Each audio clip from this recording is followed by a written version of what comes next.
Also, a little technical note. I just heard that we experienced some sort of technical difficulty on the other 3 stages, or at least some of them. I think it has all been sorted out.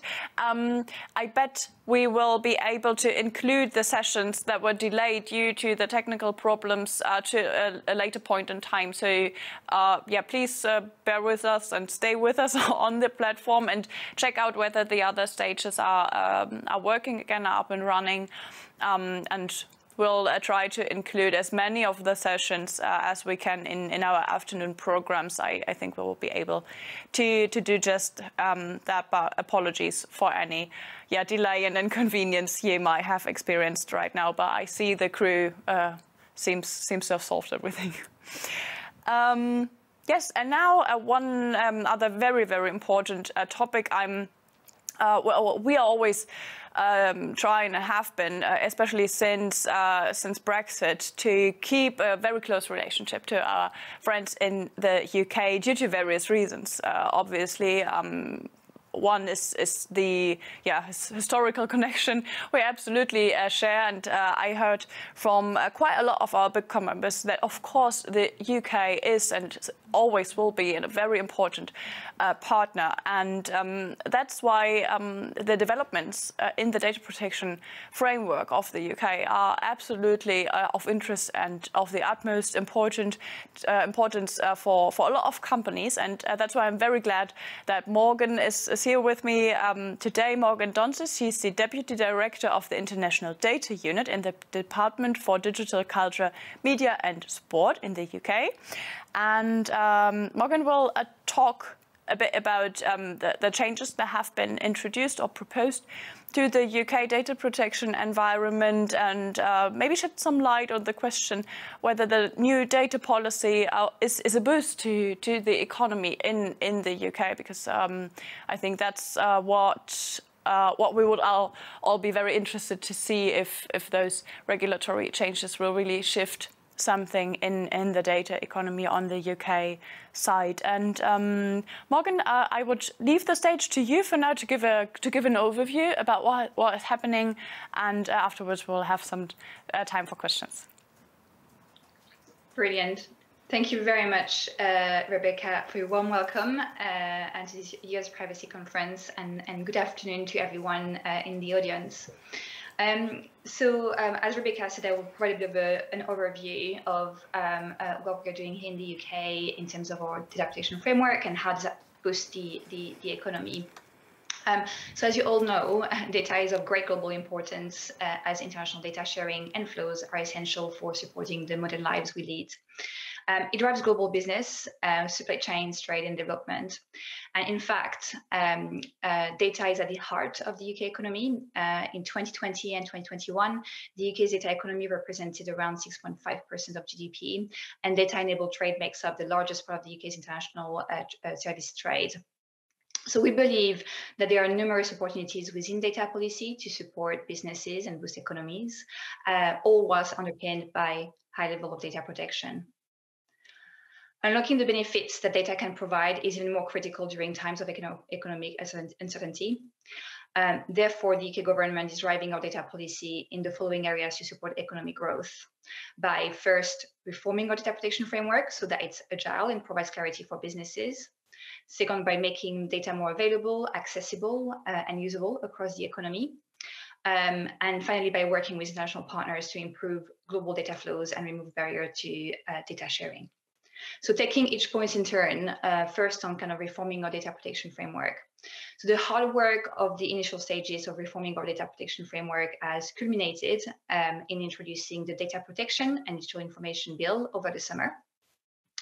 This reform is the foundation of our national data strategy, which was published in the UK 2 years ago, and is how the UK view best practice in data policy.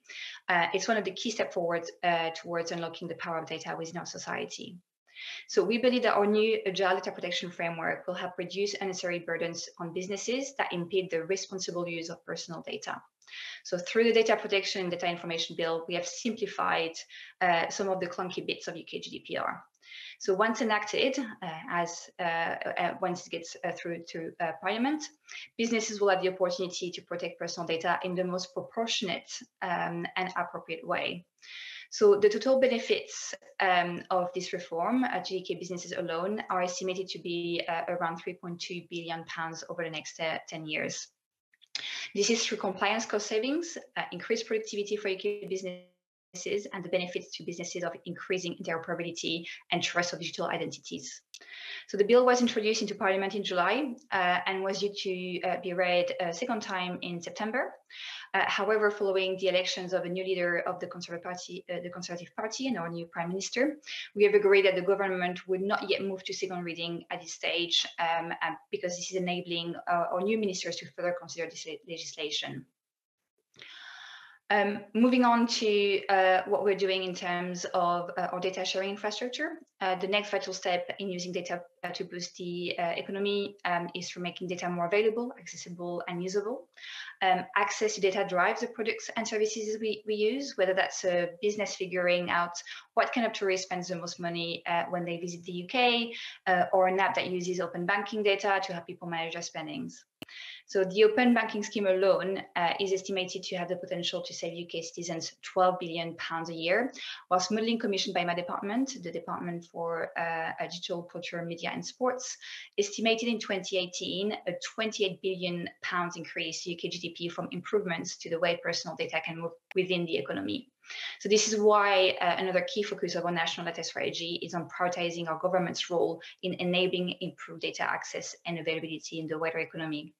Our goal is to create an environment where private and third sector data is appropriately available, accessible, and usable across the economy, whilst protecting people's data rights and private enterprise intellectual property.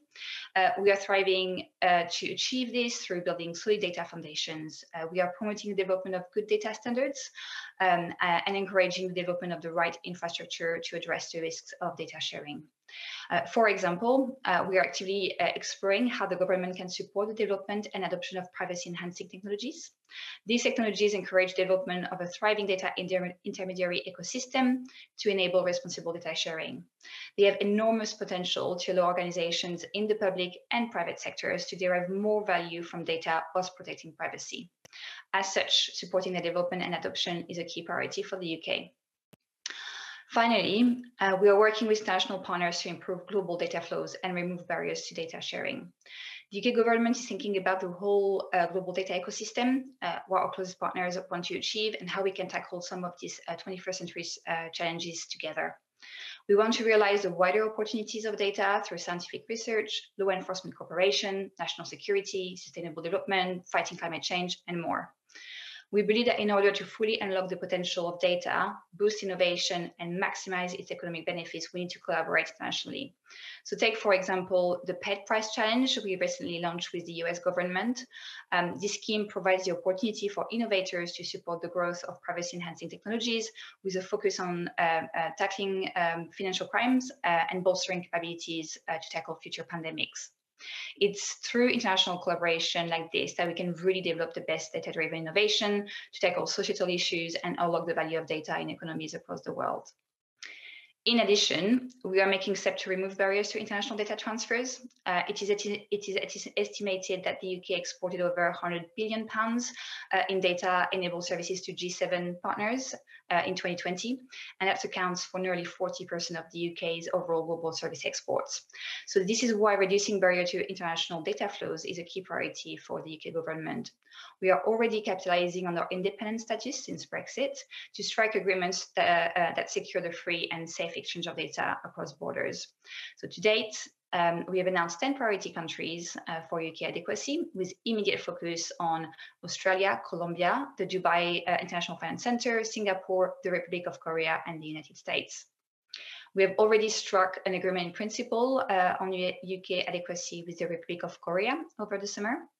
We have also worked with our regulator, the ICO, to deliver new UK data protection transfer mechanisms and contractual clauses.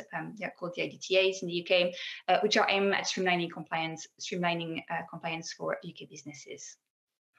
So we are therefore very pleased to continue and to see the continued development of data free flow with trust under the German G7 presidency.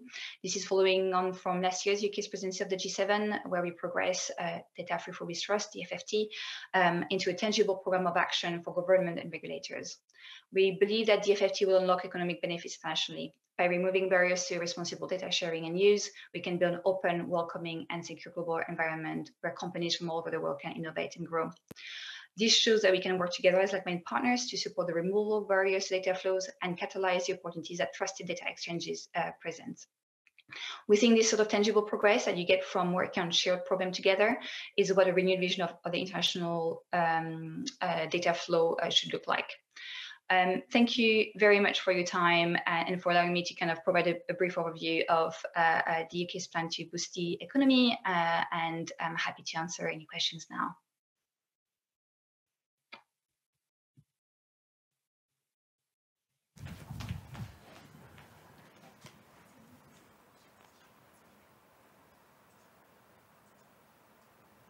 Now it is working again. I was listening intently, and I was really starting to ask a couple of questions, and then I saw, oh, my screen is not working. Another technical difficulty today. But nevertheless, Morgane, thank you, first of all. I think you gave a great overview, but what we've been discussing quite intently, as you can imagine, is will the new UK framework be compatible enough, basically, to maintain a high level of data protection? So will the new bill that will be introduced or will enter into force very soon, will it maintain this high level of data protection, or are there so many changes that you think there will be some difficulties in the future? Sure. So as I said, at the moment, the bill is going through Parliament. It had just been introduced, and at the moment is being posed for this new government to kind of look at the bill. So I can only kind of comment on the drafted bill as introduced in Parliament, and then obviously that may be subject to change as kind of the bill goes through the parliamentary process. But in terms of the bill as drafted now, it's really much kind of maintaining high data protection standards. The UK is firmly committed to maintaining high data protection standards now and in the future. In fact, the UK has a long and proud tradition of defending privacy rights, starting in the 1970s when the UK developed planning committees to explore data protection, protection of personal data. So this is based on the kind of the current bill as drafted. We actually build on our current regime and simplify some of the clunky bits of GDPR, more than actually completely overhauling the entire system. So actually we are building on our existing data standards rather than kind of changing them. Organization will be freed from unnecessary box ticking, as we kind of strive for more meaningful compliance by driving privacy outcomes. So really focusing on privacy as a result, rather than focusing on the processes that may prevent and stifle innovation, but not necessarily driving more privacy standards. So privacy is still at the core and the heart of our framework, and will remain so even through our reform. Less box ticking sounds kind of nice. I think it's a good approach to think from the result, basically, to see, okay, we want to achieve data protection, we want to enhance data protection, we want every user, every data subject to feel he's secure and protected, of course, in the data economy, but also enable data processing at the same time. It's quite a difficult balance to be struck, especially with regulation. But I think it's a very interesting approach. Maybe just to follow up on this a bit, because we all know that the adequacy agreement there is in place right now for the UK, has a very strict sunset clause. So there will have to be a new adequacy decision in 2 years. Where do you see the discussion going on this end? Because especially because a lot of changes have been introduced already to the data protection framework in the UK, and the bill's content, the bill's provisions definitely have other principles embedded in them when compared to the GDPR. So yeah, what do you think will be maybe even the most difficult decision or discussion that we'll need to have when it comes to the question whether we'll see another adequacy agreement for the UK? Thanks, Rebecca. So I think, first of all, I think I wouldn't see the EU Commission looking at our framework without it being enacted. So as I kind of mentioned before, we just introduced the bill, and as it goes through Parliament, it might be subject to amendments. And so, you know, if I were the EU Commission, I would wait until the final framework to kind of properly assess adequacy and whether we are adequate or not. Another point that I wanted to make as well is the Commission, to find a third country adequate, doesn't need to look, we don't need to have the same laws and exactly the same copy-paste of GDPR. And that's why kind of the countries like Japan have secure adequacy from the EU. So I think it's important to kind of bear in mind as kind of we kind of thinking about adequacy. In terms of kind of, you know, where we expect things to be going, as I mentioned, I think because we are still maintaining kind of data protection standards, we feel our suggested and proposed reform is perfectly compatible with the free flow of data with the EU, and we wouldn't see that. Why would that change? In terms of how we do engage with the EU specifically on this, we've actually quite a lot of meetings and engagement on the response to our consultation or draft bill, and kind of talking them through what we have made the changes and trying to kind of explain what we're trying to achieve and how we believe that the bill is kind of compatible with maintaining free flow of data from the EU. And so far, I think we are, in our view, we think we can maintain adequacy and we can maintain free flow of data with the EU. So let's see what's going to happen. I mean, between now and 2 years, a lot can happen. But if the kind of the reform is still our intention and our proposal to go ahead kind of in terms of boosting innovation whilst managing data protection standard and then finding that balance that you mentioned just before, I think in our view it's perfectly reasonable and expected to maintain data free flow with the EU. I would be absolutely excited and happy to see that happen. Let's also broaden the scope a bit, because what we have been seeing and discussing intently is it's not only about data protection when it comes to the data economy. So the data economy is not only about protecting personal data, it's also about sharing data, personal data or non-personal data. So there's a lot of collaboration going on regarding data sharing, building common data spaces, the exchange and the free flow in general of data across countries and also continents. So do you think that the new bill and the new framework that you have built will improve data collaboration with the EU, or are there some changes that you'd like to introduce in the future?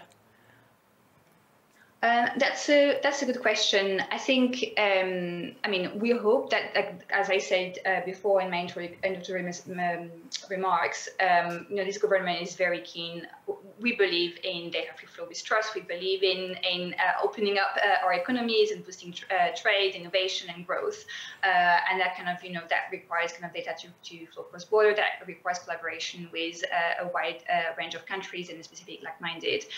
So we do engage with the EU in the same way that we engage with many other countries on any other kind of, I think, policy as well, like as sovereign equal, where we're trying to kind of share best practice and kind of making sure that and engage in our thinking. And I think if you look at what the EU is introducing at the moment in terms of their new legislative programs around the Data Governance Act and the Data Act, this is what we also think about in the UK with our national data strategy in terms of kind of increasing data sharing across all the economy and kind of especially also enabling kind of data reuse in the public sector as well. So we're thinking about exactly the same issues, and I'm sure there will be a lot to collaborate with the EU and others on this and continue the dialogue, whether that's kind of in a bilateral way or through international forum like the OECD or the G7, as I mentioned before. We approach the EU as kind of equal sovereign nations, like with any other countries, and you know, like because of the trends and kind of the amount of development that's happening in different countries and internationally, we all need to keep pace with each other, and new developments, new technologies, and are able to kind of talk to each other and kind of and to regulators and experts, and to be able to kind of match that pace. Amazing. I would like to see that happen, especially the stepping up or increasing the discussion in the international forums. I'm coming back to our main topic of the panel discussion we had yesterday, because we were talking about whether it is necessary to build a global framework for data protection based on like common principles, but leaving enough room for the different areas and continents in the world to develop narrower frameworks or even more or even less restrictive ones, but as I said, built on the same principles. And I think more and more, I think it is necessary that we increase that discussion, especially. You already mentioned just now the EU's proposals and the EU strategy on the data economy and the data agenda. What is your view on what the EU is doing right now? Because especially because you were part of the EU till 2 years ago, but I know, looking at it from the outside, it would be would be very interesting to hear what you think of what we're doing right now. Of course. As you may imagine, we are looking at the kind of developments with a lot of interest, like many other countries, about what the EU is doing. As I've mentioned again, we are looking at the same topics and themes in our own kind of national framework as well, through the kind of national data strategy lens, so around kind of data sharing and so on. So we are definitely looking at the developments at the EU with interest.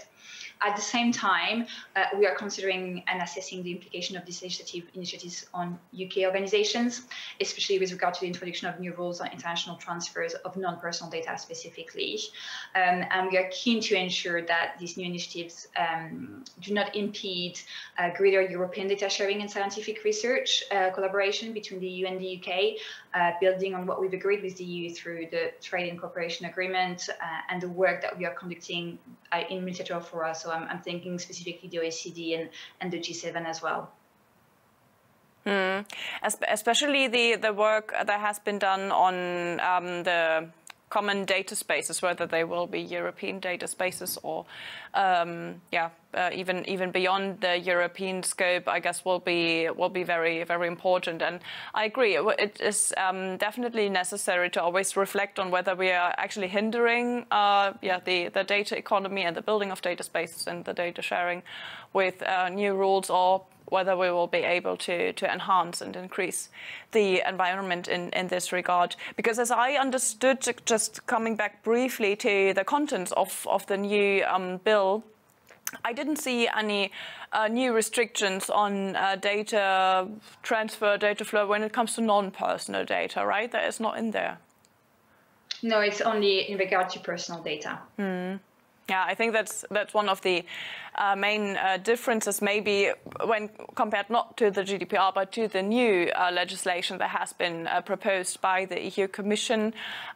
Especially the Data Act has been has been discussed quite intensively in the past couple of months, and I think there are a lot of questions that are still open. Basically, I think. A lot of clarification is needed on the rules, and we'll see what the Data Act actually will achieve in the end for the increase of data sharing and the improvement in the data economy. Maybe just to wrap it up a bit, Morgane, if you look forward, I don't know, let's say 3 years till 2025. What do you think the data protection framework will look like in the UK, but also in combination with the EU? What a question.